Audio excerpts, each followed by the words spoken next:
guys, welcome back to Set Streets and Eights. I'm Chris Bauer.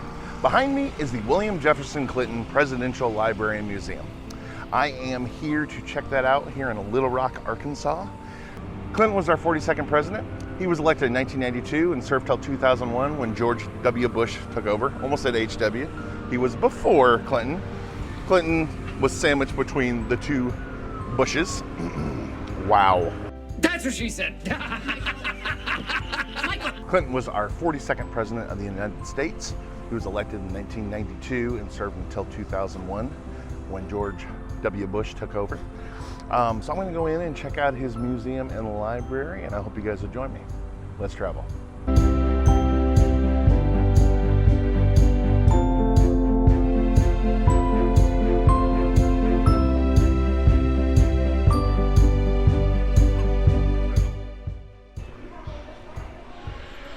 So this is Clinton's presidential limousine, the Fleetwood, the Cadillac.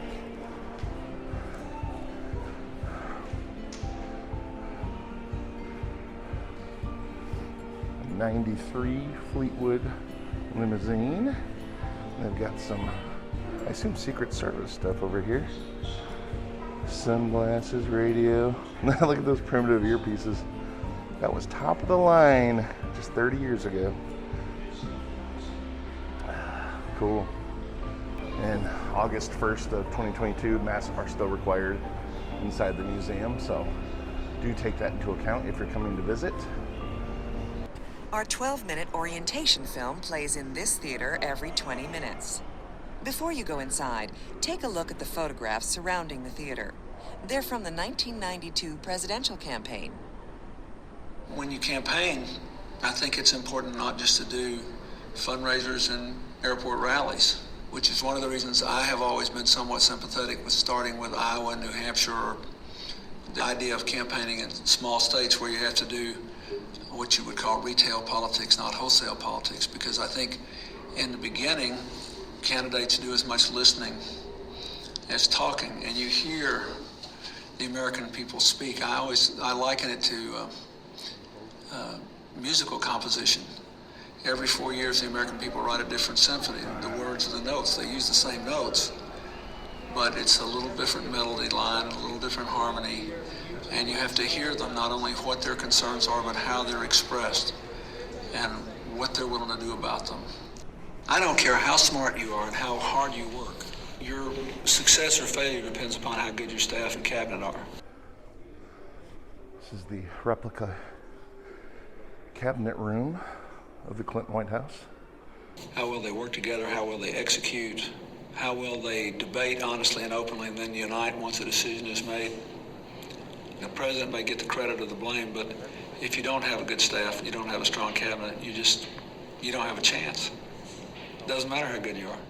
You'd be amazed if you have smart people in your cabinet and you rely on them. It's really important to have some cabinet meetings just to discuss the big problems you're dealing with, because you never can tell when somebody who's in an unrelated agency will have a really keen insight. So there's numbers on things. That is for an audio tour. It's on an app that you can download for free. It's actually really cool because Clinton himself actually does the audio tour. It's almost like an audiobook, but he walks you through the library and tells you where everything came from. It's pretty neat. I'll include a little snippet of that in this. It's very informative.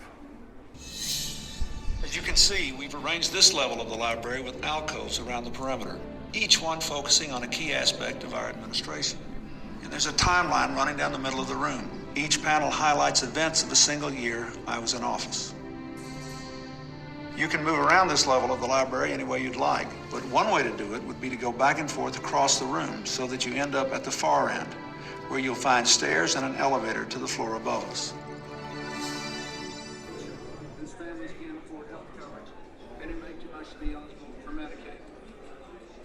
If you look at the whole history of our country, it's basically been a story of progress toward the founders' dream of a more perfect union.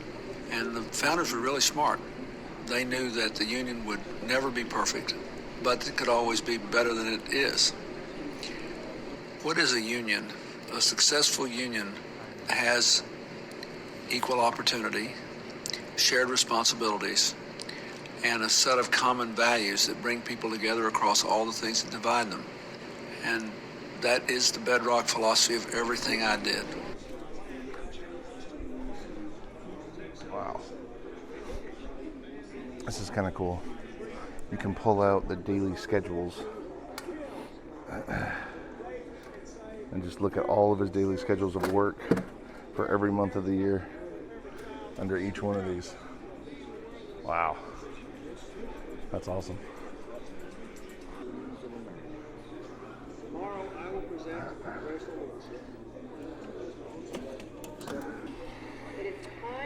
So, November 15th, 1995 is the day. This is the night off, the evening off. Well, this is the day that he and Monica Lewinsky. So that is the day that he and Monica Lewinsky started their affair. It would ultimately tarnish his presidency, lead to impeachment, but not removal.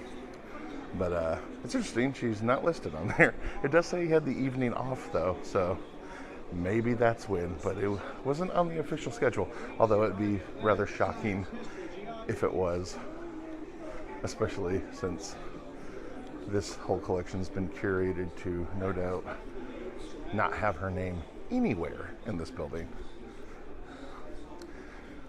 Which I get, but it is a part of his story and a part of the story of his presidency. So you'd think they would just acknowledge it, but whatever.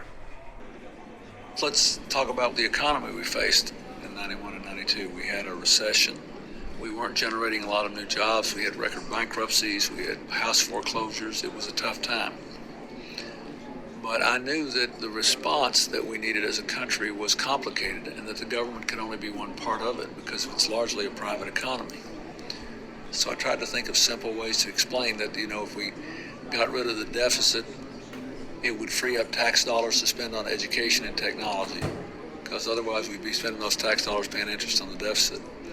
I just found if you just kind of talk in common language to people that we got to sell more, we got to produce more, we got to produce smarter and better, and we have to have a healthy financial system within which to work. Therefore, we need to get rid of the deficit. We need to open new markets, and we need to invest in people so they can take the jobs of the 21st century, and if they lose their old jobs, they can move into new ones more quickly. And we've got to explore new technologies always, because we always will need new sources of jobs.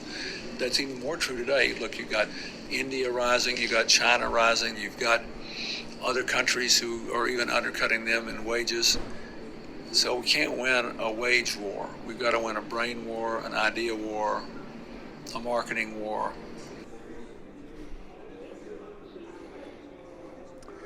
Just some correspondence. A letter to Paul Newman from Bill Clinton. And a letter written back from Paul Newman. And then another letter. We'll note. If anybody was wondering, that was Paul Newman's address in New York.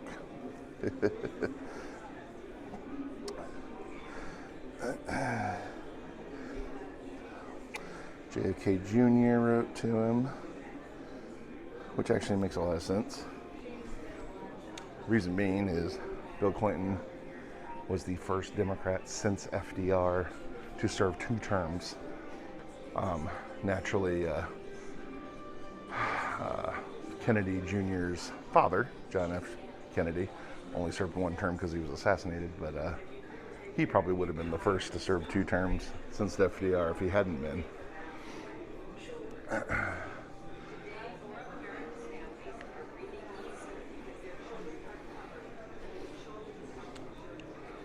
There is a lot of stuff in here. It's a crazy amount of stuff. I love this setup in here too. Looks like one of those old school libraries. It definitely captures the library feel of it.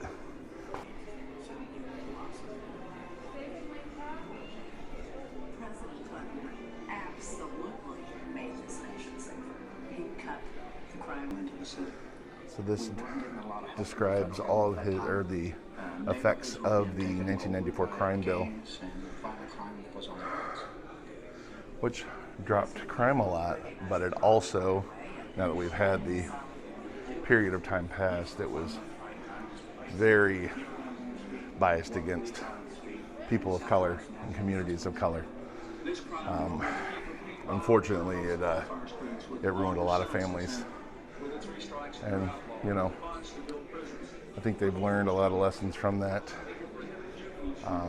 But it was definitely not as long-term success as they wanted it to be.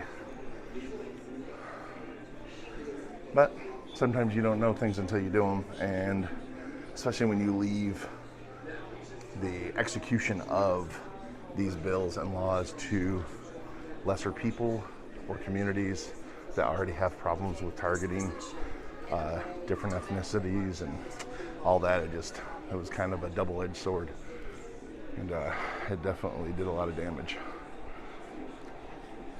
But again, I think most people's hearts are in the right place when they're trying new things and trying to get things passed, even politicians. And it doesn't always come out that way.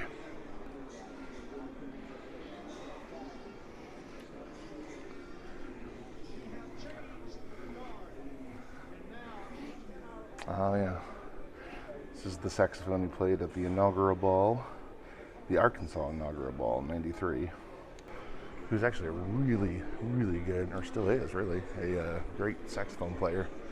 I do remember that turning point for his presidential campaign was him at Arsenio Hall picking up the sax and playing. That really changed people's perspective.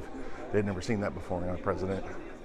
Most presidents were regal and quite stuffy, and he definitely ran as quote-unquote one of the people kind of run. So that Arsenio Hall appearance was very important to him, at least for his win.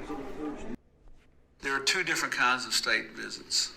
If the head of state is also the head of government, then you really have to give a lot of thought to organizing the time so you can build up your personal rapport to make decisions.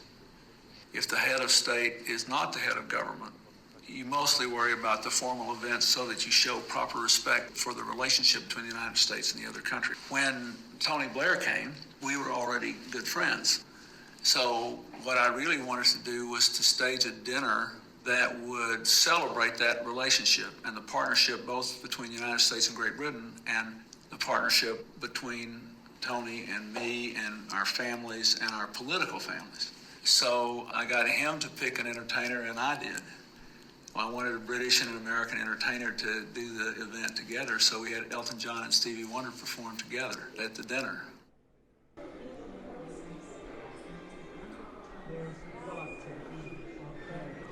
John Madden signed football. That's cool.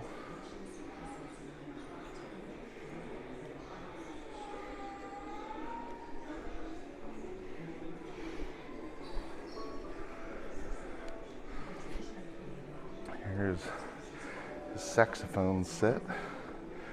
Several of the ones he played.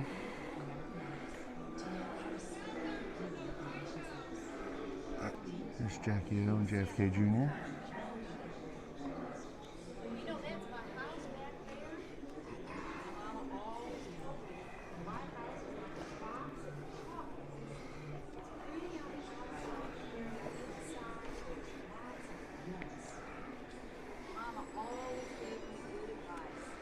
And there's Socks, the most famous presidential cat pet. There's Chelsea playing with Socks in the Oval Office.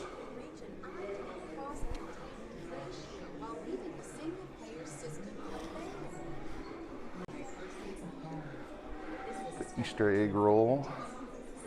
This was done every Easter on the White House lawn. These are some of the eggs from it. Those are pretty cool.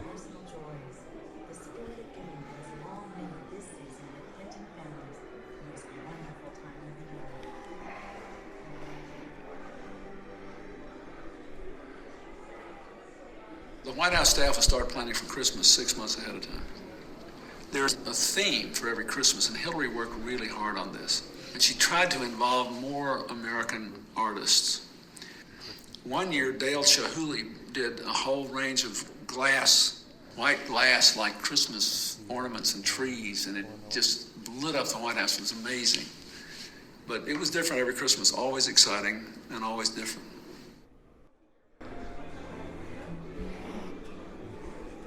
His bag from the Bob Hope Classic. Welcome socks. That cat was famous.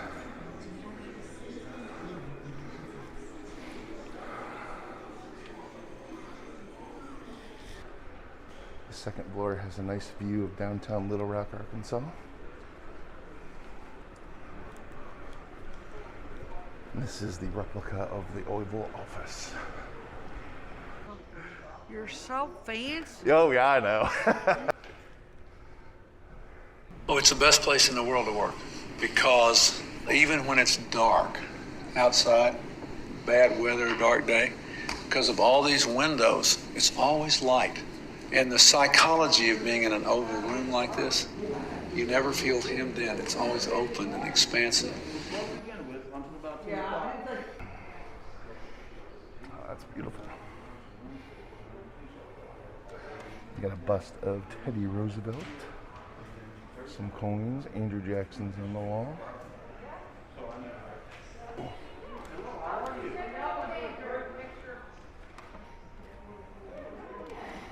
It's cool. You can actually get your picture made in front of the Oval Office, or at the desk in front of the Oval Office, and they charge a small fee for the picture.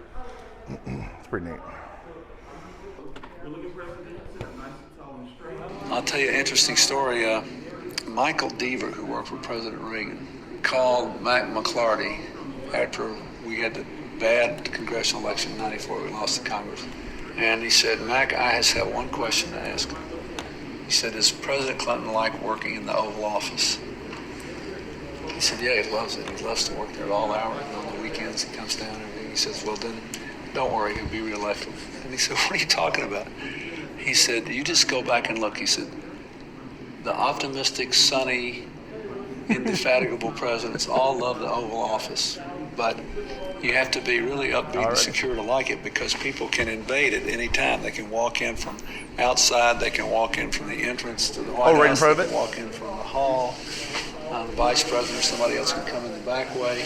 Oh, can There's he? 4 ways in, and then people can be looking at you all the time. You got to be really kind of happy about being president. He said anybody who really likes to There we work go. in the Oval Office as opposed to somewhere else is just going to do fine.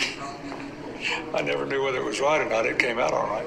But it's a joyous place to work. Wonderful.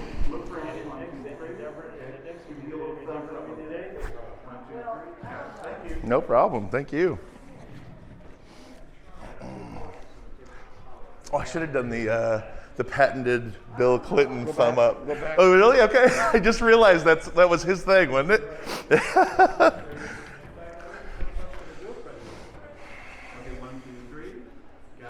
There we go. For some reason they have a replica of the Friends Central Perk set. Let's find out why. Friends did come on during his presidency.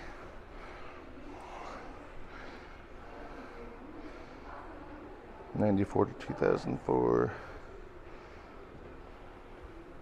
I've actually sat on the real couch. This is the replica of it. The real couch is sitting in Warner Brothers props department in the lobby of it. You can take the Warner Brothers tour, which I don't know how much that is. It's expensive, but it's a really great tour. But they take you around to they let you tour the props warehouse. And in the lobby, they have the entire Central Perk set set up. And you can sit on it and take pictures and all that. So it's pretty neat. So the museum sits right over a park. This park is part of the Clinton Museum grounds. It was donated to the city. Basically, it's a city park. You can walk through it, bike. It has a bridge, I guess it's an old railroad bridge that goes across. That's now a walking trail, basically. So that goes right under the museum, and has a parking lot that you can park in and partake of the grounds. It's quite beautiful, right on the river, just like downtown Little Rock, which is just over there. So that is the other side of the park, which is the bridge across the river. That is now a walkway hiking trail across the river. Quite lovely, nice views of the city and of course of the library.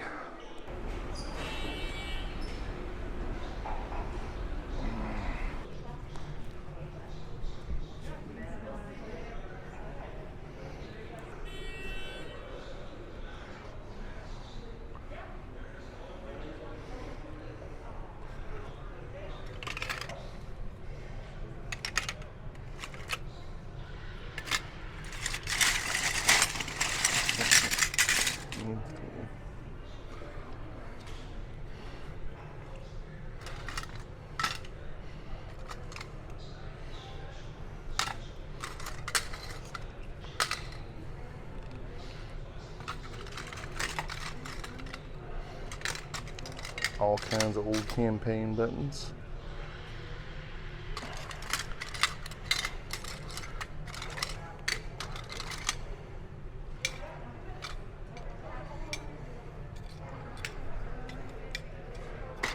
Wow, how did that get in here? Oh, I gotta get this. Now that's a piece of history right there.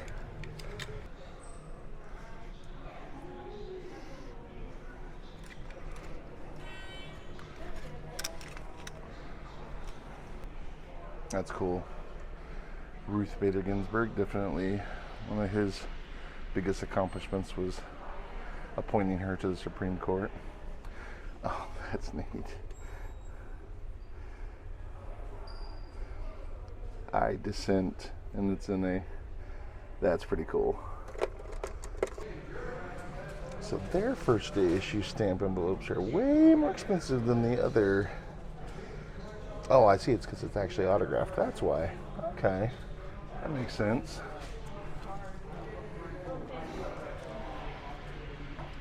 All this stuff is autographed.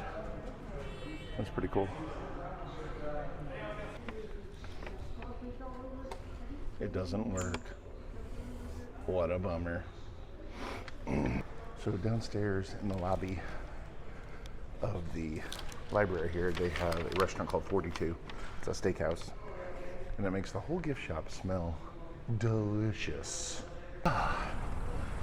Well, I guess I haven't been in masks much, so. Whew, I sweat a lot with masks. I forgot about that. And they're not great for beard. Anyway, I enjoyed my visit. That was definitely more of a multimedia library over the ones I've visited before, which makes sense because this was more in the modern area, and the ones I visited before were from the 70s and the 1930s. So makes a lot of sense. Anyway, very cool library. Lots of cool stuff to see in there. A lot of history that I remember. You know, so it's definitely worth visiting. And if you haven't been to Little Rock, it's just a nice little thing to come see in Little Rock. But Little Rock's actually a really cool town, so you should come out and check Little Rock out. Lots of great food here too. Yeah, that'll do it from the Clinton Library. Not exactly sure when my next one is, but I'm hoping soon. I know here in a month or two, well, I know within the next month I'm going to try to hit the one in California, Reagan's. Actually, I think Reagan's and Nixon's are in California, but yeah, I think it is. I'll look it up. Not exactly sure when my next one is, but I'm going to try to hit a couple in the next month or two and keep these things going. Maybe by next year I'll actually have visited all 15 of them, so we'll see. But hope you guys enjoyed that visit, and we'll see you on the next one. Bye now.